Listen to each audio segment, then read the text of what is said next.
Chronique d'Elarion, le souffle des cendres. Après avoir libéré la cité de verre des griffes du roi sorcier, Elwyn l'éclaté, Kael l'archère d'obsidienne et la sorcière Silara doivent faire face à un ennemi plus ancien que le temps lui-même, le souffle des cendres, une entité née de la première guerre du feu et du néant. Le vent mordait les collines rousses de la frontière d'Aratel. Les cendres tombaient déjà comme de la neige noire. Sur les hauteurs, une silhouette encapuchonnée observait les plaines. « C'est plus tôt que prévu, » murmura Kael. Le souffle est en marche. Derrière lui, Silara resserra sa cape. On ne peut plus fuir, Kael. Les portes de l'Est sont closes, et Elwyn, elle n'est plus la même depuis la forêt cendrée. Kael hoqua la tête. Depuis leur retour, Elwyn portait la marque de l'ancien sceau, un œil brûlant tatoué dans sa paume gauche. Elle dormait à peine, elle parlait aux flammes. Ils reprirent leur route vers le sud, à la recherche de la dernière relique du conclave, la lame de verre, capable de trancher même les serments. Le chemin les mena dans les ruines de Terre Sale, une cité dévorée par le souffle lors de sa première venue.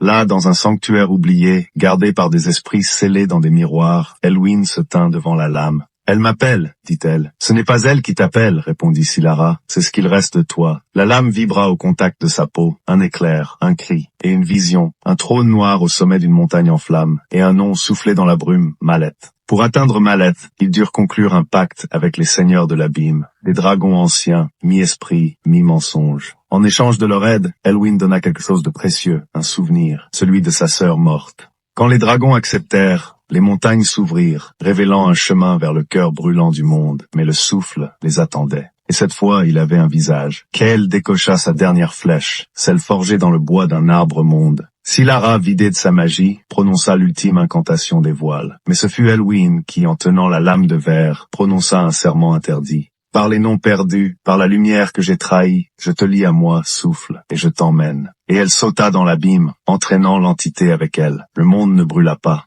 Les cendres cessèrent de tomber.